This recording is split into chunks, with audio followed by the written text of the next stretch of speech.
You settle into bed, ready to sleep, but within minutes you feel it, that deep throbbing ache in your knee.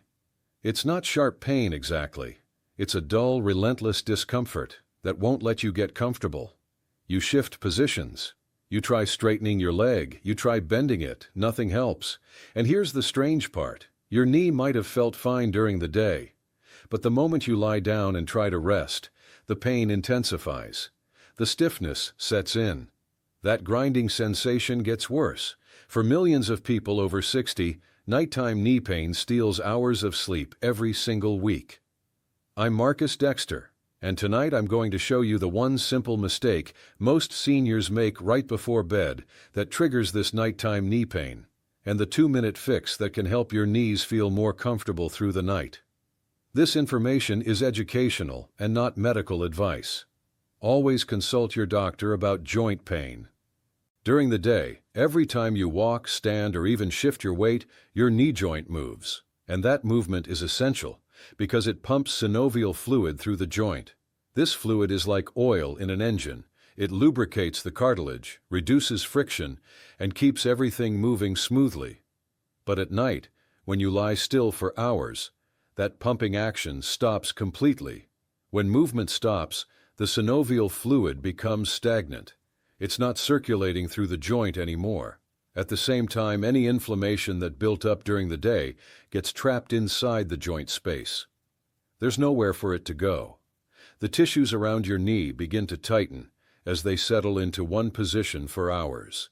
And all of this happens while you're trying to sleep. For younger people, the joints can handle this stillness better.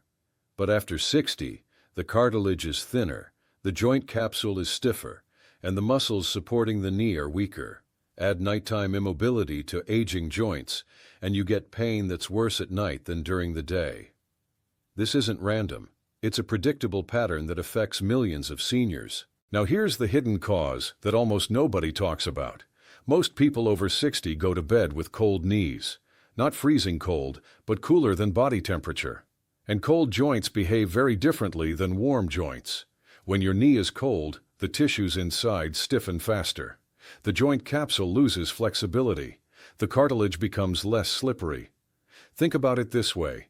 When you're cold, your body conserves heat by reducing blood flow to your extremities, including your knees.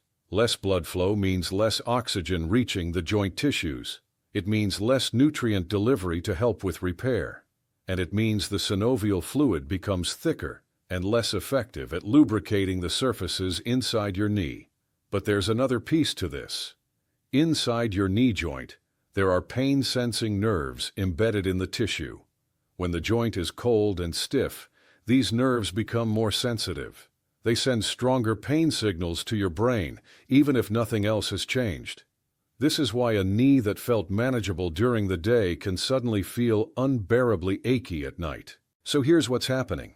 You go to bed with a cold knee, blood flow slows, fluid stagnates, tissues stiffen, nerves get more sensitive, and you end up lying there, unable to sleep, wondering why your knee hurts so much when you're supposed to be resting. But there's a simple fix. The fix is this. Warm your knee for just 1 to 2 minutes right before you get into bed.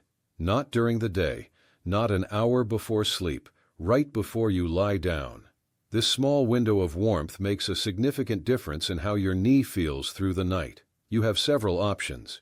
You can use a warm, damp towel, not hot, just comfortably warm, and drape it over your knee for a minute or two. You can use a heating pad on a low setting for the same amount of time. Or you can finish your evening routine with a warm shower, letting the warm water run over your knees for a minute before you dry off and head to bed. The method doesn't matter as much as the timing and consistency. Here's what happens when you warm the knee right before bed. The heat relaxes the tight tissues around the joint. It gently dilates the small blood vessels, improving circulation to the area. This brings fresh oxygen and nutrients to the joint while you sleep. Most importantly, heat helps activate and thin the synovial fluid, making it more effective at lubricating the cartilage surfaces. When you go to bed with a warm, relaxed knee instead of a cold, stiff one, you're setting your joint up for recovery instead of strain. Your body does most of its repair work during sleep. but it can only repair effectively if the joint isn't locked in tension. Warmth releases that tension and allows the natural healing processes to work the way they should. This fix is especially powerful for people over 60 because of how joints change with age. After 60, the tissues in and around your knee lose elasticity. The cartilage thins naturally over time. The joint capsule, the connective tissue that wraps around the knee, becomes stiffer and less forgiving. These changes mean your knee can't adapt to stillness the way it used to. When you were younger, your knee could handle being still for 8 hours without much consequence. But now, the supporting muscles weaken overnight. The joint capsule tightens faster. The fluid doesn't circulate as well, and by morning, your knee feels like it needs 10 minutes just to remember how to move. Warmth before bed counteracts these age-related changes. By warming your knee right before sleep, you're helping it enter the night in a relaxed state instead of a tense one. The tissues are loose, the fluid is moving, blood flow is improved, and your knee has the best possible chance to rest and recover instead of stiffening and aching through the night. This is why such a simple habit can produce noticeable results within just a few nights. So what can you expect after doing this consistently for even just a week? The first thing most people notice is how they feel when they first stand up in the morning. There's less of that heavy, locked-up feeling. Your knee doesn't feel like it's been glued in place all night. The stiffness is still there for some people, but it's shorter, maybe 30 seconds instead of 5 minutes. Your first steps feel smoother.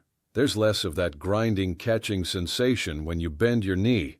You're not limping across the room waiting for the joint to wake up. The movement comes back faster, and it feels more natural. Many people also notice less cracking or popping when they walk in the morning. That sound often comes from stiff, dry joint surfaces moving against each other. When the joint is better lubricated overnight, there's less of that friction. And here's what's important to understand. This isn't just about one good morning. When you support your knee every night with warmth, the benefits accumulate. Your joint gets better rest. The tissues recover more effectively. The inflammation doesn't build up as intensely. Over time, your overall knee comfort improves, not just at night, but throughout the day. Nighttime knee pain is your body's way of telling you something. It's saying the joint isn't recovering well during rest. It's saying the tissues are stiff, the circulation is limited, and the inflammation isn't clearing out the way it should. These signals are easy to ignore, but they matter. Small nightly habits directly affect how well your joints recover. So tonight, before you get into bed, try the warm knee method. Just 1 to 2 minutes of gentle warmth. Do it consistently for 1 week and pay attention to how your mornings feel. Notice if your knee feels less stiff, less achy, more ready to move. This isn't a cure, but it may help support your joint's natural recovery process. If this video helped you understand your nighttime knee pain better, subscribe for more practical tips on staying strong and mobile after 60. Drop a comment and let me know. Do you deal with knee pain at night? I'd love to hear your experience. Until next time, take care of your joints. They carry you everywhere.